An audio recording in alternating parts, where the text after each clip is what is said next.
Gold, trusted gold buyers. మీరు తాకట్టు పెట్టిన బంగారాన్ని విడిపించి ఈ రోజు ఉన్న మార్కెట్ ధరకు కొనబడను.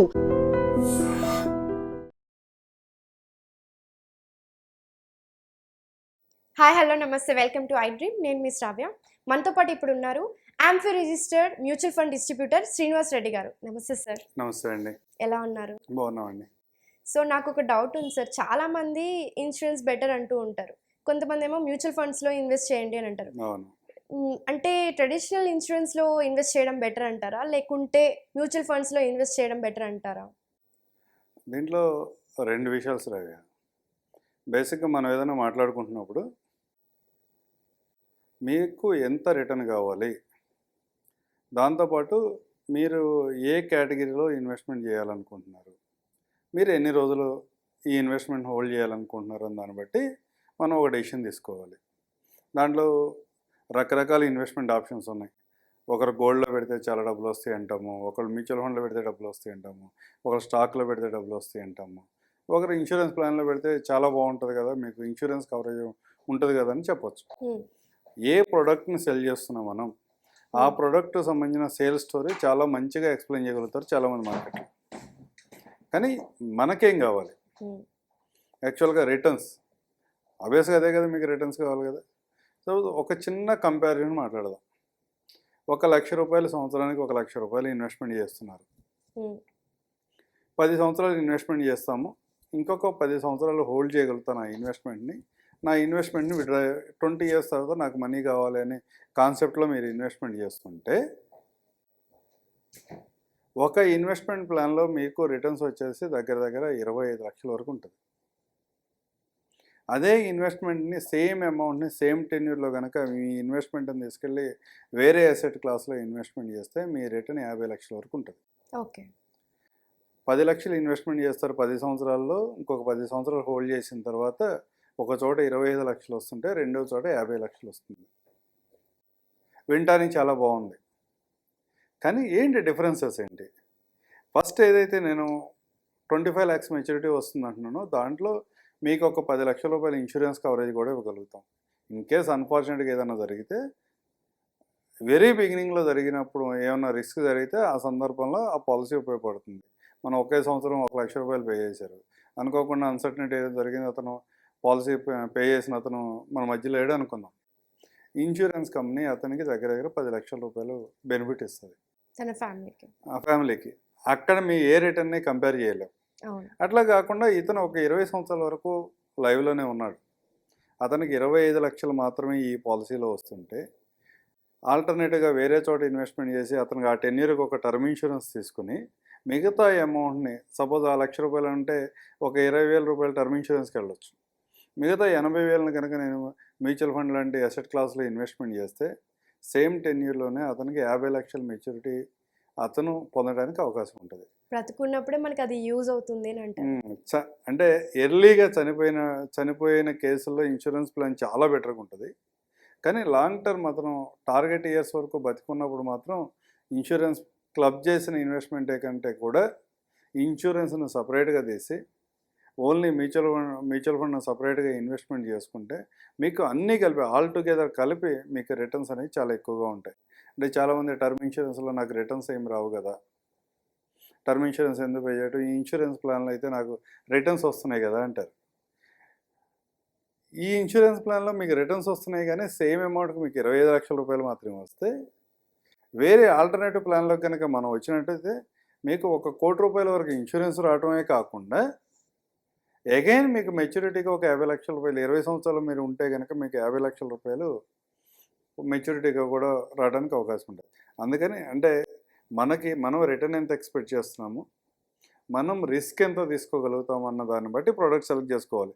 ఇన్సూరెన్స్ ప్లాన్లో జనరల్గా ఎండోమెంట్ పాలసీస్లో మన మనీ అంతా వెళ్ళి వాడు ఫిక్స్డ్ ఇన్కమ్స్లో ఇన్వెస్ట్మెంట్ చేస్తారు. అంటే బ్యాంక్ ఎఫ్డీస్లో చేయటం కానీ, బాండ్స్ బై చేయటం కానీ, అట్లా అక్కడ పెద్దగా రిస్క్ ఏముండదు. రిటర్న్ కూడా 6 to 5.5, 6, 6.5 ఆ రేంజ్లో ఉంటుంది. అట్లా మ్యూచువల్ ఫండ్లోకి వచ్చేప్పటికి మీ మనీని తీసుకెళ్ళి రకరకాల అసెట్ క్లాసెస్లో ఇన్వెస్ట్మెంట్ చేస్తాం. ఎక్కువగా మనం మాట్లాడుకునే సందర్భాన్ని బట్టి అయితే మోస్ట్ ఆఫ్ ద కేసెస్ షేర్స్లో ఇన్వెస్ట్మెంట్ చేస్తాం. షేర్స్లో ఇన్వెస్ట్మెంట్ చేసినప్పుడు రకరకాల ఈవెంట్స్లో రకరకాల సందర్భాల్లో మార్కెట్ రకరకాలుగా రియాక్ట్ అవుతూ ఉంటుంది. ఆ రియాక్ట్ అయిన దాన్ని బట్టి మీ వాల్యూస్ కూడా అప్ అండ్ డౌన్ అవుతూ ఉంటాయి.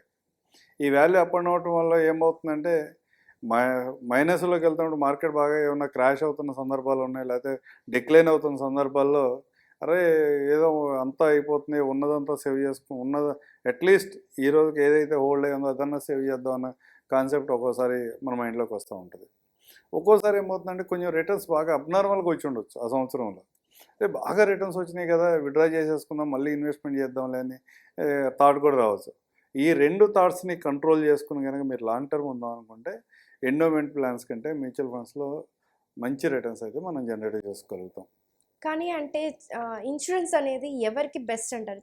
అంటే చాలామంది చేసుకోవాలనుకుంటారు. అవును, సో ఎవరు చేసుకుంటే బెస్ట్ అంటారు? ఇన్సూరెన్స్ అందరికీ కావాలండి. అంటే అన్ఫార్చునేట్గా ఏదన్నా సందర్భంలో ఏదన్నా అంటే పొరపాటుగా బ్రెడ్ విన్నర్ కనుక ఏదన్నా పొరపాటున అదని డిస్మిస్ అయితే ఫ్యామిలీ ఫైనాన్షియల్ సపోర్ట్ కావాలి అనుకున్న వాళ్ళు ప్రతి ఒక్కరికి ఇన్సూరెన్స్ అవసరం. కానీ దీంట్లో కూడా కొన్ని రకాలు ఉంటారు, అందరికీ అవసరం ఉండవచ్చు. ఎందుకంటే మంచి వెల్దీ ఉన్న వాళ్ళు ఉండొచ్చు, వాళ్ళ బ్యాంక్ అకౌంట్స్లోనే కోట్ల రూపాయల సేవింగ్ బ్యాంక్ అకౌంట్స్లో ఉండేవాళ్ళు ఉంటారు. వాళ్ళకి ఎవరికి ఇన్సూరెన్స్ పెద్దగా పని లేదు. వాళ్ళకి ఇన్సూరెన్స్ పాలసీ తీసుకోండి, మీకు ఏమన్నా అయితే మీకు 1 కోటి రూపాయలు వస్తాయి, 2 కోట్లు వస్తాయి అంటే చాలా సిల్లీగా ఉంటుంది. కానీ ఎవరైతే పిల్లల ఎడ్యుకేషన్ కోసం మనం లేకపోతే అంటే ఫైనాన్షియల్గా పెద్దగా సౌండ్ కాకపోయినా వచ్చిన లైఫ్ స్టైల్ చేంజెస్ వల్ల కానీ లేకపోతే జాబ్ అడ్వాంటేజెస్ వల్ల కానీ వాళ్ళ బిజినెస్ చేసే అడ్వాంటేజెస్ వల్ల లైఫ్ స్టైల్ చేంజ్ అయ్యి పిల్లల్ని మంచి స్కూల్లో చదివిస్తూ ఉంటారు. ఒక మంచి అపార్ట్మెంట్ తీసుకునే దానికి ఈఎంఐస్ పే చేస్తూ ఉంటారు. లైఫ్ స్టైల్లో ఒక చిన్న కారు కొనుక్కొని ఆ కారుకి ఈఎంఐ పే చేస్తూ ఉంటారు. అన్ఫార్చునేట్గా ఏమన్నా జరిగితే కూడా, బ్రెడ్ విన్నర్కి ఏమైనా జరిగితే కూడా మిగతా ఉన్న ఫ్యామిలీ మెంబర్స్ యొక్క లైఫ్ స్టైల్ చేంజ్ కాకూడదు, వాళ్ళ పిల్లల ఎడ్యుకేషన్ కంఫర్ట్గా ఉండాలి, ఎలాంటి ఇబ్బంది రాకూడదు అనుకున్న వాళ్ళందరూ కూడా ఇన్సూరెన్స్ ప్లాన్ తీసుకోవాలి. అది టర్మ్ ఇన్సూరెన్స్ ఎండోమెంట్ ప్లాన్ అన్నప్పుడు మేము మ్యూచువల్ ఫండ్ డిస్ట్రిబ్యూటర్గా టర్మ్ ఇన్సూరెన్స్ తీసుకోండి, మీకు తక్కువ ప్రీమియంలోనే ఎక్కువ కవరేజ్ వస్తుందని చెప్తాం. కానీ చాలామంది అడిగే క్వశ్చన్ ఏంటంటే అసలు ట్రెడిషనల్ ఇన్సూరెన్స్ ప్లాన్ ఎవరికి పనికిరాదా? అదొక క్వశ్చన్. అలా మ్యూచువల్ ఫండ్ దగ్గరికి వెళ్ళగానే మీరేది ఇన్సూరెన్స్ ప్లాన్ వద్దు వద్దు వద్దు అని చెప్తూ ఉంటారు, ఈ ప్లాన్ ఎవరికి పనికిరాదా అని చాలామంది అడుగుతూ ఉంటారు. అట్లా కాదు. ఇప్పుడు మీరు నేను సారుగు అందరం కూడా ఒకే వేలో ఆలోచించు. కొందరు ఎక్కువ రిస్క్ తీసుకోవడానికి సిద్ధంగా ఉంటారు, కొందరు అసలు రిస్కే వద్దనుకుంటారు, కొందరు నాకు ఎంత రిటర్న్ వచ్చినా పర్లేదు, నాకు వాలటిలిటీ ఉండొద్దు అనుకునే వాళ్ళు చాలామంది ఉంటారు. అలాంటి వాళ్ళు కనుక మీ మనీని ఓన్లీ ఎఫ్డీస్లోనే ఇన్వెస్ట్మెంట్ చేస్తున్నట్లయితే, ఎఫ్డీస్లో ఇన్వెస్ట్మెంట్ చేసేవాళ్ళు ఇన్సూరెన్స్ ప్లాన్, గ్యారంటీడ్ ఇన్సూరెన్స్ ప్లాన్స్ని సెలెక్ట్ చేసుకోవడం మంచి ఆప్షన్. ఎందుకంటే ఎఫ్డీస్లో మీరు ఏ ఇన్వెస్ట్మెంట్ చేసినా మీకు వచ్చే రిటర్న్ మీద మీరు ఆల్మోస్ట్ 20 to 30% ట్యాక్స్ పే చేయాల్సిన సందర్భం ఉంటుంది. ఇయర్లీ 5 lakhs పే చేయగలిగిన కెపాసిటీలో ఉన్న వాళ్ళు ఎవరైనా సరే వాళ్ళ 30% ట్యాక్స్ స్లాబ్లో ఉంటారు. 30% వాళ్ళు వచ్చిన రిటర్న్స్ మీద 30% ట్యాక్స్ పే చేయాల్సి ఉంటుంది. అదే మీరు ఇన్సూరెన్స్ ప్లాన్లోకి వెళ్తే కనుక మీకు ఎలాంటి ట్యాక్స్ ఉండదు. అంటే post tax return, real return అంటాం మేము మార్కెట్లో.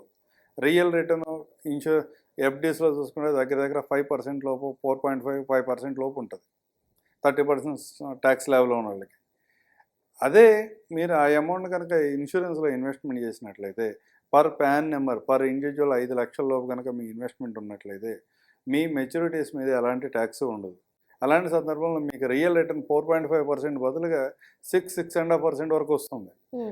ఈ విధంగా క్యాలిక్యులేట్ చేసుకున్నప్పుడు ఎండోమెంట్ ప్లాన్ బెటరే. అట్లా కాకుండా నేను రిస్క్ తీసుకోగలుగుతాను, చాలా ఎక్కువ రిస్క్ తీసుకోగలుగుతాను, ఈ వాలటిలిటీ నేను అబ్జర్వ్ చేసుకోగలుగుతాను, నా ఏమన్నా మార్కెట్ ఒక 20% 30% క్రాష్ అయినా కానీ నా లైఫ్ స్టైల్కి వచ్చిన ఇబ్బంది ఏం లేదు, నేను 2 years 3 years వెయిట్ చేయగలుగుతా అనుకున్న వాళ్ళకి మాత్రం ఎండోమెంట్ పాలసీ సూటబుల్ కాదు. వాళ్ళకి మ్యూచువల్ ఫండ్ సూటబుల్.